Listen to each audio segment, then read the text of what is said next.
Hi, you guys, and welcome back to the podcast. We are the Karwells. I'm Emily. And I'm Sarah, and we are, as you know, Airbnb interior designers and investors. Well, welcome back, everyone, to another episode of Catch Up with the Karwells.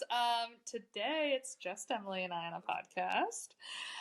We're going to be talking about our review of STR Wealth because we were in Nashville last week for the conference, and we have so many opinions across the board. And so if you didn't get to go to the conference, or even if you did get to go to the conference, you're about to get our 2 cents on the entire thing. Yeah, it feels honestly like it was forever ago already. And like we have like 2 weeks until we're going to another conference. I know, literally when you were like, we need to record a podcast episode reviewing this conference, I was like, we need to record it like now, or otherwise I'm going to forget everything that happened. Yeah, absolutely. I know, I already feel like there's like spots in my brain that are missing details. Seriously. Well, let's start with you because I've got so many opinions, but what was, what do you want to do? Peaks and pits of the conference?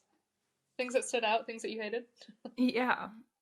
Well, for one, I will say it was so, I don't want to say it was bad last year, but like walking into it, I was so impressed this year with like the booths that they had for the vendors. It felt very official, very conferencey. It felt like networking was a little bit easier because last year, if you were talking while the speakers were talking, they literally yelled at you from the stage because the sound echoed so bad. But the way that it was set up this year, like we could go and still see who was speaking on stage, but we were able to like stand in the back and talk to the vendors and like talk to each other. And that felt really good because I said this on a call that Sarah and I had last night with our mastermind group. Sarah and I are bad conference people. And I say that because like I personally think the whole point in a conference is networking, and I love going to see the speakers that I want to see. But like if I've already seen somebody speak before, or maybe their topic just doesn't like resonate with what I'm looking for at that point in time, I want to be able to still show up and talk to people and be at the conference and feel like it was worth it. And so we're just like particular about the people that we go to see speak because it's relevant to like what we need at that point in time. So yeah, I liked the setup this year. I thought it was really, really good. And I'm like hoping, because I want to keep going every year. Like I'm finding like a ton of value in it. So like next year, it'll be really cool to see like how many more people are in there. Cause I'm guessing that they'll probably rent the same venue. It would make the most sense to still rent the same venue and see like how it elevates every single year. But the one thing, and I said this last night, the one thing that I think is so funny about these conferences is to listen to the people around you talking. And the question that every single person asks you, it's the very first question that you get asked, which it's a natural question to ask, but it's what size is your portfolio, or how many properties do you have? And I thought it was really funny to listen to that because I think sometimes I feel not validated because of the size of my portfolio, but then I'm like, no, like my property does well, and like I put a lot of effort into this and I'm confident in what I'm doing. But if you tell somebody you only have one property or two or five or whatever, like any smaller amount in quotes, it feels like they're judging you a little bit. Like it feels like you want to say, oh, I have 30 doors, oh, I have 160 or whatever that number is. It feels like if you don't say a large number, they're judging you. And then Bill Faith went on stage and he's like all about super properties, super team. Like I personally, like without knowing anything about him previous to short-term rentals, if I like saw him and like the way that he like lives, I would have been like, oh yeah, he's that guy who like wants a million properties. But no, his question is when people say like, how many properties do you have? He says, I don't give a shit how many properties you have. I want to know what your revenue looks like. And I think that like the concept of super properties, like his concept, which is essentially just like a property that you are maximizing the amount of profit you can put into because you're prioritizing the guest experience, which is what we talk about all the time. And I just think that like that concept of it is so interesting to hear somebody at his level saying, because I don't know that like everybody thinks of it that way, especially at these conferences. So I thought that that was really cool that he got up on stage and said that. I was like, damn, okay, Bill. It resonates. Yeah. Yes. Yes. 1000,000,000,000% yes. I mean, I think I mentioned this on the call last night, but there was a moment where I was at a party. You had already gone to bed, and I was at a party, and I got introduced to somebody at one of these parties that is an influencer in the space, similar size to us, I would say, and but they have 300 properties, like 300 doors, and so everyone was like, "Oh, like how did you build this? Like this, like it's so impressive, it's so insane." And then we start talking about revenue, and he's like, I'm basically breaking even. Like I'm in the black every month. Like this downturn in the economy, like the way that we've designed our properties, like the way that I structure my business is just not built for longevity. And so like everyone who is so impressed with him and his portfolio, like really went, and I appreciate him for being transparent on it, right? Because like that's impressive by itself. So I don't want it to sound like I'm like dogging on this guy, because I was like walked away from it being like a fan of this guy. Mm-hmm. Um, but everybody's so impressed with the 300 doors, and then the reality of things is like I have 5 properties, right? And my 5 properties make me $150,000 a year. Obviously, I don't own 100% of those properties. Like there are investors on those properties, but that 150K is smoking what he's making on 300. Mm-hmm. And so, yes, Bill, spot on that thought process. I do not give a shit about the size of your portfolio. It is only net profit that I am interested in. Like, tell me your net profit and what we're working with there. Like, what are you living on? Because if it's nothing and you've just created an operational monster, like 300 properties that are in the black every single month, like, no, that sounds like a living hell. I would rather be at a 9 to 5. Yeah, that's exactly my thought process is like the more properties you have, the more work it is. There's nothing 100% passive about this unless you are giving your money to somebody else and they're 100% doing it for you. Like no matter what, there's always going to be some level of work that you're putting into it. And when you have 300 doors, that's like an insane amount of work that you're having to put into this. And maybe you're creating a whole new job for yourself was why you got into short-term rental investing. Not me. I got into short-term rental investing and entrepreneurship to have more free time and be able to live the life that I want to live. And the fact that like you just created an operational nightmare for yourself stresses me out so much. Like even if Right. my profit was less, I still wouldn't in my head be like I need to go get more and more and more doors. I would continue wanting to optimize the ones that I have. And so like it Yeah. now like I feel like as the industry is changing, we'll see a lot of people kind of closing a lot of their like big portfolios and putting that money into either bigger properties or more cash flowing properties that they'll continue reinvesting in. I think that strategy is going to change a lot in the next couple of years. Yeah.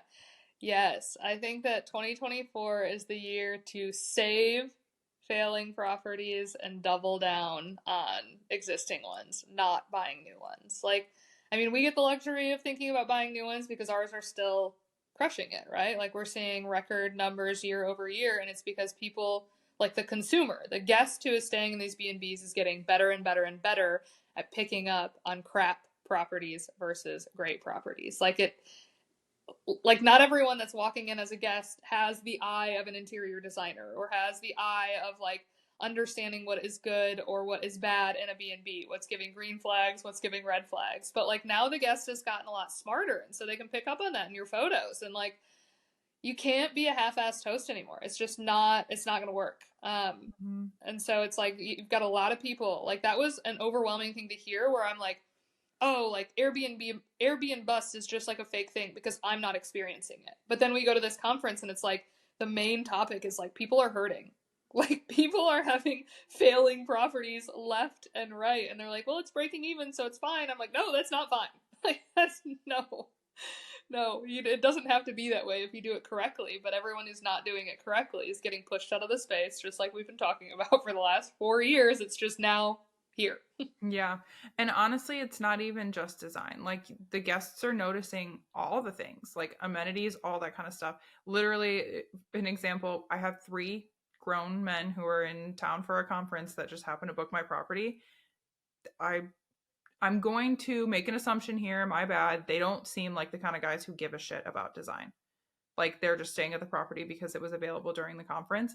And they asked about booking the 14th of July through the 26th of July already. Like they want to book that long of a stay during the most expensive month of the year. And they haven't even used the best amenities because the best amenities aren't even available right now.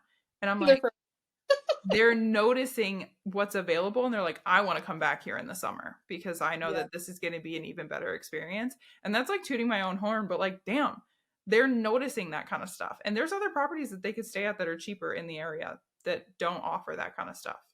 Yeah. But Yeah. Yes. A follow-up thought to that as well, just on the topic of quality. One of the conversations that I was having at that same party in Nashville was someone who, again, another person, different person who had a big portfolio who was talking about like, wow, I watch you guys obsess over quality all the time, and you just have to let some of that go when you get to the scale that I'm at. And I'm like, the Marriott's doing it. yeah. The Ritz is doing it. Like, I'm gonna die on that hill. Like, if you think that you have to sacrifice quality for scalability, then you're not ready to scale. Exact. Thank you. I I'm gonna go on a rant because this shit pisses me off when I hear people say like, oh, you want to offer some local good in your property because you want to like partner with small businesses, and then they say that's not scalable. It's bullshit. You just don't care enough to make it scalable. Your prior like Maddie posted this on something recently, and she said not enough people are slowing down to make good properties. They're like speeding up and they want more and more and more and more. But if you slow down for a second and you take the time to find out how to scale working with small businesses in your market, then you will make more money on less properties. Nothing irritates me more than when somebody says that like offering a quality experience is not scalable. Yes, it is. Yes, it is. Like, no, we experience that in so many different, and it's not only hotels, right? It's like Ruth's Chris. Like, you can go to a restaurant and experience quality over and over again, and there's a million different chefs that cook at Ruth's Chris, and yet you are going to get that same exact chicken that I order every single time. That's going to come out in that platter. It's going to taste the same, and it's different people doing it. And so it's Mm-hmm. like if you are hung up on that concept that the bigger you get, the crappier it's just going to be. Like, no, Oh my no, gosh. Another good example of that is like not even the same chain of businesses. And I hate saying this because I'm going to publicly say that I really don't like this guy, Tim Love, but he has fantastic quality restaurants and none of them serve the same cuisine. But you know what level of quality of food you are getting at every single one of his restaurants that you go to. And you know, like, the level of experience that you're getting. And because I worked there, I know that like folding the napkins a specific way, setting the place settings a specific way, like every single restaurant has these details that are around the theme of that restaurant.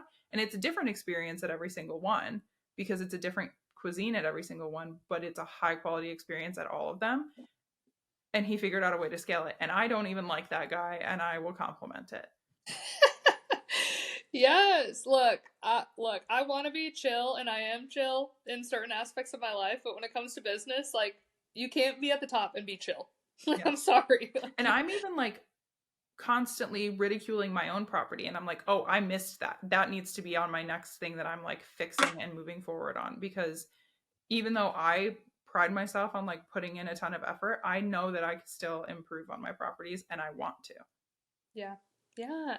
Right. Like, we love the process and that's what makes us good. Yeah. If you don't love the process and you're just doing it to get rich quick, like, it was a get rich quick scheme for 2019 through 2021. Like, Mm-hmm. we were aware of it. We didn't have the mindset of it being get rich quick, but we were hyper aware that people were doing it that way. And that's probably why you and I felt very misfit for a long time. But like, look, it's just the natural progression. Like, Airbnb is an infant industry that is still developing, and as it develops, it's going to get more and more and more competitive. And so Mm-hmm. you're just, it's not going to work anymore, and that's okay. We love to see it. That's like, we knew that. I remember being in Fort Worth before we had any properties owned, and I was just like sitting there, kind of like in my happy thought, and I was like, at that point in time, thinking about how we were designing properties really punchy, really loud. It was making a big impact on investors' ROI. And I was like, we are the nightmare for those investors. Like, I know that like what we're doing, and we, not only as you and I, but we as a collective of people who like have a higher standard on how we see B&Bs will be the reason that these other people go out of business. And that's crazy to think that like your success will always be the detriment of someone else. Like that is the opposite side of things. I feel no shame about it. Like we've been working to put you guys out of business for 4 years. Yeah. Yeah, it was a get rich quick scheme like for a little while, but it's also a lose your business fast. Now, if that's like your mentality going into it is that you're going to get rich quick, sure, you're going to get rich quick and then you're going to lose all of it because you're going to have months where you're not making any money and you're going to have to start coming out of pocket. That's Yeah. just the reality of it now. Yeah. Yeah. I couldn't agree more. This is a little bit of a change of thought process, but I have been like festering on this since the conference. Okay, so you know the girl on social media, Erin. We had a one-on-one, like an hour with her. Doherty, I think is What was her. that? Erin Doherty or something like that. I think that's I don't know. Is she the one with the white hair that looks like uh, Game of Thrones, whatever her name is? Khaleesi, maybe? I don't know. Daenerys Targaryen. I don't know. I've never watched it. I was like, you would know the exact name. I literally have never watched it. Tyler watches it. Yeah. So she on social media. Do you follow her on social media? I think so. She gives like entrepreneurial or like interview Interview tips and stuff tips. like that, right? Yeah. Yeah. She gives people tips on how to get new jobs and how to interview well. And it's Mm-hmm. like she like dumbs it way down, right? Because like everybody has to go through interview processes, but she's like almost talks to you like you are in third grade, right? And she's like, this is how, like, she'll, do like little skits of like when your interviewer asks you like off putting questions, how to respond in a professional way. And so on the way home from the conference, I was like, man, like we are bad conference goers, right? Like I wouldn't say bad, we just like do it at our own pace where we're like, I will show up when I want to show up. Like we're true entrepreneurs where I'm like, give me the schedule of the speakers because I'm going to show up when I want to show up and I'm going to leave when I want to leave. And like, do not ask me to like sit in this chair longer than I want to sit in the chair. Mm-hmm. But when I was leaving, I was like, man, like what? Like I wasn't really like super impressed with anyone that I met at the conference of like how to handle yourself at a conference. And so I was like, man, there definitely is an art to it. Like I like was thinking about ways that I could have been impressed by people or like how I could have been more impressive as a conference goer. And I'm like, we could probably start an entire social media account on how to make the biggest impact networking in person at conferences because they're definitely like you're walking into a room, especially at a short-term rental conference, where every single person in that room is an entrepreneur, and every single person who's an entrepreneur has some sort of ego that they're walking into that room with. Mm-hmm. And so, like, for us, we obviously like always gravitate towards Sage at Minoan. And in my opinion, it's like Sage is very approachable. Like, I don't know Very. what it is about Sage. She Mm-hmm. just is like someone that like doesn't seem threatening. You like want to walk up to her, you want to have a conversation with her. She's like, it's her body language, it's like the conversation that you're overhearing her have with the next person. Like everything about her is like, please come into my environment and like socialize. Mm-hmm. And I'm like, man, like we could have been more intentional about that and being like, okay, how do we make people like how do we become approachable in a room full of people with egos? Yeah. And there's got to be an art to that, right? And so I'm like, we could probably start a whole social media channel of like mastering how to like be impressive in person at networking events. Yeah, I think like Sage has like a very naturally social personality. And I think that has something to do with it, right? Like I'm a very quiet, reserved person. So going to these and talking to people, it takes them introducing themselves to me before I like end up talking to somebody half the time. Sometimes I'll go out of my way to talk to somebody, but like you either just have to push past that mindset or just be a naturally like social person. Because if you watch her, like I've even watched her like from across and she'll just stop what she's doing. She'll be like in the middle of a conversation with one of her coworkers and she'll stop and she'll look over and she'll be like, hi, how are you doing? And like walk over and start talking to them. And I'm like, Sage, you're so impressive. Like, how do you do that? Mm-hmm. Mm-hmm. Always so impressive. Right.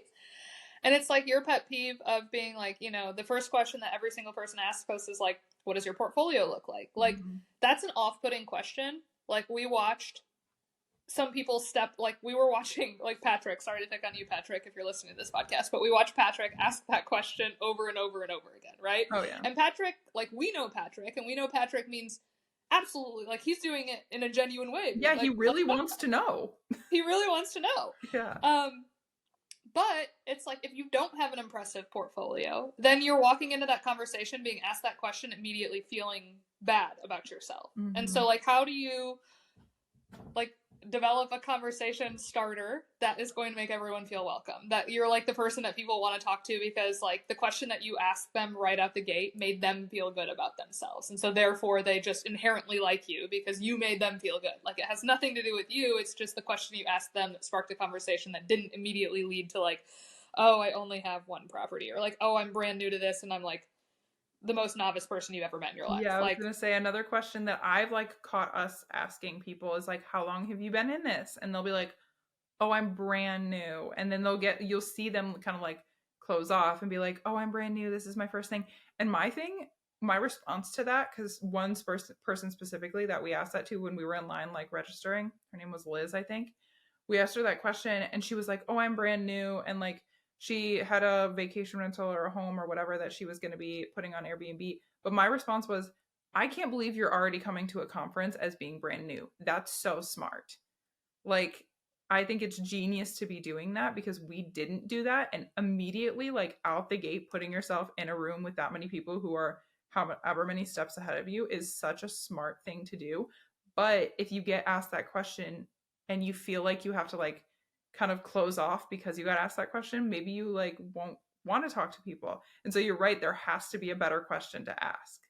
yeah, right, right. And yeah, and it's like, even beyond that, it's like, what would have been impressive from a tool perspective, right? It's like Rose was walking around handing out bookmarks, and I was like, of course Rose is like Oh my coming in gosh. prepared. Just Like why don't we have something to like gift people as like a way to remember? You know, it's like nobody has business cards anymore. Like, when we're social media influencers, like, what do we need a business card for? You know, but the yeah. reality is like, people want something tangible. I don't know that it's a business card, but like, I don't know. I just walked away from that being like, look, I loved the way that we handled it this year. Like, I loved the conference experience that we had, but like, I didn't leave feeling like, wow, I probably impressed a lot of people. Like, that was not the goal of us going to this conference this year. But like, if you did want to be impressive at a conference and make actually valuable connections, there definitely is an art to doing it correctly. And nobody really like preps you for that, or like talks about it, or like has advice on that. So I'm like, look, if anyone's listening to this and like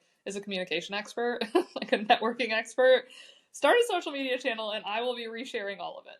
Yeah, seriously. This year for us felt a lot like building connections that we are existing connections. We spent a lot of time with people that like we've spent a lot of time with last year and it was like just bringing those relationships even further, not creating new ones.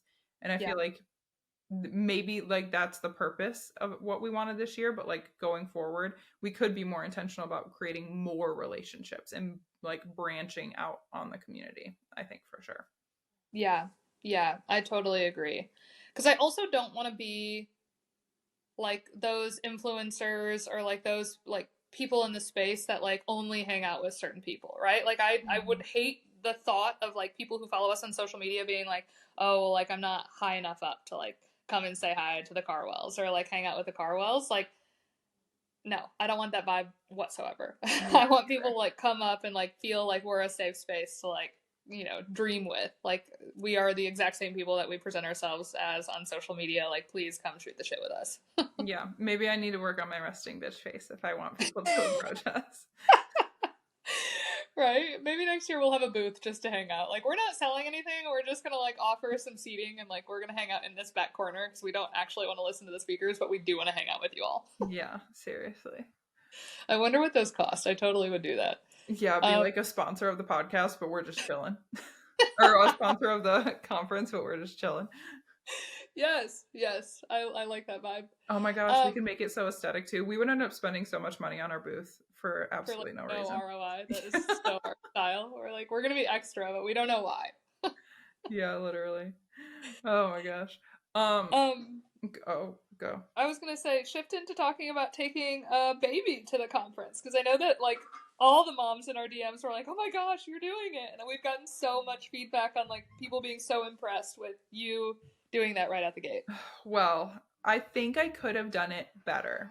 But considering he's He turned 2 months old during the conference, and we survived. I'm going to chalk it up as a success, but um, because I am breastfeeding, I had to constantly leave the conference. So I felt like I missed a lot, even though to other people it probably looked like, oh my gosh, she made it to so much because she had a baby. I felt like I missed a lot. And like I went to bed early, so I didn't get to go to all the networking events. It just looked very different than last year looked. Because although my husband was there and helping out, and like I could leave him with him to go to the networking events, in the back of my head, I was like, he's going to wake me up at 3 o'clock in the morning and then at 6 o'clock in the morning because he needs to eat. So I definitely could have done it better. I think like next time around, like I have a pump and I could pump and have whoever's watching him feed him bottles so I don't feel the need to leave. Um, but I do feel like I was able to go and network. I made it to the main speakers that I wanted to see. And I just, guys, I wish you could have seen me like watching my phone and being like, okay, it's time for him to eat. And my husband would run him over to the conference center. I would go downstairs and feed him. And then we would go to lunch, or I would feed him while we were at lunch. And then we would go back to the conference. And I was like running back and forth from the hotel to the conference center. When I say I just figured it out, I just figured it out. Like, I was like, I'm going to be here and I'm going to show up to what I can show up to and like make my face be seen, even though I have a 2 month old who still needs me like 24/7. Yes, I don't go anywhere without you, really. So Yeah, if Emily's not going to the networking events, I'm also not going to the networking I events. know. You went to like We one we're event with without me. child. Yeah, you and Ethan do love to use that. You're like, Emily needs us because of the baby, or Emily needs us because she's pregnant. Yeah. Dude, I just look, I do not feel obligated to show up to anything. And I felt like honestly that was like a win. It's like, okay, we're leaving being like, oh, we should have like networked more, and then we're also leaving being like, actually no, we handled that perfectly. Especially for the season of life that we're in. But I felt that same way. I just like you were functioning at a slower pace, therefore I was also functioning at a Mhm. slower pace. I'm like, we are a collective here. Like Emily's going to bed early.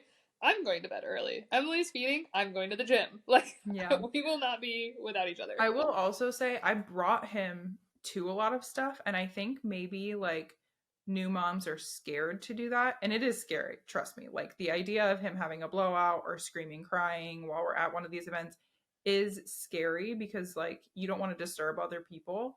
But I just brought him, and I have a pretty good baby. He slept pretty much the whole time. And people were asking me like, does he cry? And I'm like, oh yes, he cries, but like I just take him places. And I was like, this kid is going to figure out how to live in my life, and he's going to go places. And that's probably going to fluctuate. There's going to be a stage in life where like he's really fussy or he's like in his terrible twos or whatever. And we can't do stuff like that. So while I can, I was like, I'm going to go, and he's going to come to the networking events that I can bring him to. And then we're just going to stay back for the ones that I can't bring him to. And that's fine. But Right. in my head, I was like, I'm just going. And there were some people who brought their babies into the conference. And I didn't know that I could do that. And I'm a little happy that I did. I think that there's a balance because he's so new and I'm a first time mom. If he's in the room, I'm constantly looking and checking on him. Like even when Tyler's with me and Tyler has him and I'm like, he's totally fine, I will stop what I'm doing to turn and check on him. So not having him in the conference gave me the opportunity to like talk and network and like not have to be in the back of my head needing to check on my child. So I liked the balance of that. But I just learned a lot for next time. But I will say, like, if you want to figure it out, you can. It's hard and you're tired. And I lived on coffee the entire time. And it's really, really difficult to like manage your time that way. But you can make the best of what you can do if you want to bring your child to a conference like that. Yeah. Yeah, I love that. And even for me it was like you don't have to make every single thing, right? Like Mhm. even the last night where like every single like Airbnb influencer, anyone who is anyone, like was all going to the Boostly house to like hang out and party on the last night, and I was like, man, I would love to go and network with those people, and I like should go network with those people. Like Emily's already in bed. I'm exhausted, but Ethan and I should go. And then I was like, you know what? Like I'm exhausted. I haven't eaten all day. It's Mm-hmm. 10:30 at night, and I'm like trying to find somewhere for dinner. And then after I eat dinner, I'm like, it's 11:30. Like this is like 2 hours past my normal bedtime anyway. Like I'm not gonna be a good time networking right now. Yep. I'm gonna be grumpy. So although like I felt like I missed out on that opportunity, nonetheless, like even having you moving at a slower pace, I was like, if Emily can move at a slower pace, I'm moving at a slower pace. Like I'm gonna say no to the thing that right now is giving me a little bit of FOMO. Yeah. Yeah, and I think just understanding like with social media and there's so many conferences during the year, like we can talk at another conference, we can keep in contact on social media. There's like other ways to continue networking. So if you feel like you've reached your capacity because these are draining. Like it sounds so stupid to say that like oh, my dog is whining. It sounds so stupid to say that something like that is draining, but it really is after a few days of like going to these things and talking to people the whole time. It can get really draining. So keep in contact with people on social media. It's fine to do that. Don't force yourself to go to every single speaker and talk to every single person and go to every single booth. Like, unless you want to, don't do that. Yeah. Yeah, go at your own pace. Yeah. My last thought on that before we wrap up here too is I heard twice at the conference from two different people the phrase or the same sentiment of don't meet your heroes. And it was coming from people who had like met one of the speakers or someone that they really admired and then were like let down with like their exposure to that person. Like they were like, oh yeah, they weren't as great in person as like I had like played them up to be in my head. And I just like I hate hearing that because obviously like it makes me so scared like thinking about somebody having that experience with us where they like consume our content online. They're like, wow, I really know that I vibe with these girls, and then they like catch us in an off moment and like maybe your child is screaming, maybe I just had a really tough conversation, like whatever the case may be, and we just like we get to like show up as our perfect polished selves. Like we get to choose how we show up on social media. And so Mm-hmm. we like obviously you and I try and keep a balance of like good and bad and being very transparent around our businesses, but nonetheless we get to edit our videos, we get to like choose what we post, like we get to like control that narrative. Same thing for everyone else, right? All Mm-hmm. of our heroes online have that same luxury, and so when you meet them in person, like you've got to understand that like uh one of the people that was referenced was Rich Summers. And like everybody loves Rich Summers on social media. And they were like, yeah, I got to meet him and he was just like very robotic. And like I get how disappointing that can be when you're like have fantasized about like meeting somebody that like you really admire on social media and then you meet them and it's like wah, wah. Mm-hmm. But in the same breath, like we're all human. That guy specifically has probably had 1,000 people today ask for his attention, ask for him to plug in, and he's probably just exhausted, and Mm-hmm. so like it sucks that like that is the reality of like being an influencer on social media and then going to these events and like connecting with your community in person. Like there is so much good that comes out of it, but there's also like this like inevitable like downside that's like looming over us all the time that we're like, oh, I really hope that like people are impressed with me in person like they are online. And so I just like in my own head when I'm thinking about the relationships and the people that I got to meet, I'm like, want to just encourage everybody else to extend a little bit of grace to the people that they were unimpressed with, because you absolutely could just be catching them in an off moment. Like, you don't know if, like, the person who is unimpressed with Rich Summers, it's like he could have just gotten a horrible phone call, or he could have just gotten, Mm-hmm. like, news that he didn't want to hear, or maybe somebody, like, just like crapped on his social media to him in person. Like you just don't know where you're like that person is at in that moment, and so it's like I don't want like people to feel like meeting your heroes is like going to be a disappointing thing, but like they're just human. Like we're just Yeah. trying. And you have to remember, like, you still have gained so much value from that person that, like, that they can't be on all the time, and like you're still getting all the things that you want from their social media. So like for 5 seconds in person they weren't the best version of themselves. Like you still got however many hours of content that they've posted that is so great. Like why let that 5 seconds disappoint you so much? Right. And I want to be like, isn't that almost encouraging that you like learn that they also are human? Yeah. You know? Like isn't that also like a good thing that they're not superhuman, that they all of a sudden became like more relatable to Makes you it as so, also a yeah, human? like you can also be exactly where they are if you really want to. Yeah. Yeah. So, yeah, I mean, conferences are exhausting. Social anxiety is a real thing. Overwhelm is a real thing. Like you are, like people are in a weird environment as is. Like you see a lot of different sides of people, and so I just like walked away from it being like, I feel like I just want to extend everyone more grace than I ever have before. And I hope that other people, like when I have that moment, inevitably, when I am not my best in public and somebody who admires the work that I have done meets me and I'm disappointing, I hope that they're like, wow, I'm sure she's exhausted. As Mhm. opposed to being like, wow, that was the most disappointing thing of my life. Yeah. Yeah, I hope so too. Well, do you want to wrap it up with who your favorite speaker was? Yes, let's do that. Perfect. My favorite speaker was, yeah, it was Pace Morby for sure. I was going to Um, say the same thing, and I was like, it's probably a boring answer because I feel like a lot of people will say that. I could watch his same speech a million times over. He's just a captivating person. The way that he speaks, like, I'm not even necessarily interested in the type of stuff that he does. Like, I don't think that I could negotiate those type of deals. I don't have confidence in that. But listening to him talk about it, you can tell that he like is passionate about it. He does a really good job of like engaging with people. I think he does a good job of explaining things to a certain extent to where you want more from him and you like want to go into his Facebook group, you want to join his program. Like he's a fantastic public speaker. yeah, and I honestly like look, like I mad respect to anyone who spoke, right? Like mad respect for you being on that stage. You're on that stage for a reason. But every other person that spoke, there was just things that I felt like contradicted themselves, or they're putting on a little bit of a show because they're on that stage, or like just didn't leave with more respect for the person than I had going into it. And I felt Pace was the exact opposite of that. Like I didn't know much about Pace before listening to him speak. Like I knew that he was known for Sub 2 and like I've consumed some of his content on social media because it's everywhere, but like I haven't like heard his story. I haven't really Mm-hmm. plugged in.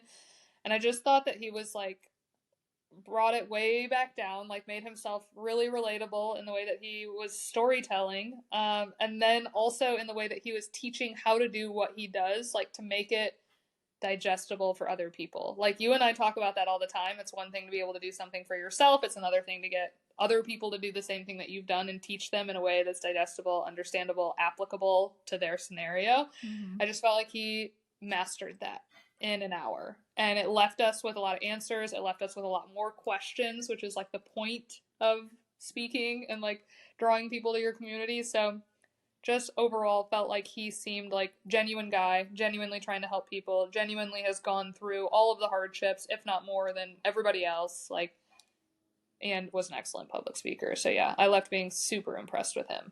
Yeah. More impressed Same. than, you know, Sean Mikey. No offense to my life insurance salesman husband Yeah, who's I sitting. was more impressed with Pace than Damon too. And not that I didn't like what Damon had to say, I just was expecting more, I guess. I was expecting this like really extravagant thing. And I was much more interested in like paying attention when Pace was talking. Yeah, yeah, I totally agree. And I guess last thought is just hats off to Mike Sjogren and Bill Faith. Like, Mike has always just been such a good guy. Like, I just have always been impressed with Mike. I don't know Bill personally, but every time I've walked past Mike, like, he's gone out of his way to say hello to us. And, like, that makes me feel on top of the world. Like, for someone who is so much further ahead than us, who's looking at us and being like, oh, I'm so glad you came. Like, are you kidding me? Like, why do you even know who I am? Yeah, I know. So, Literally, I was like, there's no way they know who we are. yeah, yeah. So I just super impressed with them. I think Mike is, great guy, and I'm sure Bill is too. But I just know Mike a little bit better. So Yep. dope. All right. Well, thank you guys for listening to another episode of Catch Up with the Karwells. This one was a little bit of a juicier one for you. You get a little bit of the dirt from our experience in Nashville, and We will be attending Level Up Your Listing, hosted by Natalie and Tatiana. We love both of them. We got to do a little bit of networking with both of them. I know Natalie, or Emily and I know Natalie way better than we know Tatiana, but we got to network a little bit with her at the conference, and she seems just as great. So if you guys are going to that, we will be there. Highly encourage going to these conferences. It's just, you always walk away with unexpected perks for your own business. So catch us there, or if you are Michigan based and you're listening to this, Emily and I are speaking at our first conference together in April at the Grand Rapids Short-Term Rental Conference. So if you look up Michigan Short-Term Rental Conference, if you Google that, it'll pop up. It's April 18th and 19th. Yep. And we will be talking on stage for the first time together, which we're so stoked about. So we would love y'all's support nonetheless. But anyway, we will catch y'all next time. Well, actually. oh yeah. We'll catch y'all eventually. Yeah. So just a little plug at the end of this, guys. We're going to be pausing posting the podcast. We want to be more intentional about what the podcast is. We want to figure out what direction we want it to go and make sure that it's continuing to bring value to you guys. So we're going to be pausing episodes for the foreseeable future, and we will announce to you guys when you are going to be having more Catch Up with Karwells episodes. But so we will catch you next time, but it's just probably not going to be soon. Next week. Yeah. Let us get our lives together first. Yes. So. All right, guys. Well, we'll catch you when we catch you then. Bye. Bye, guys.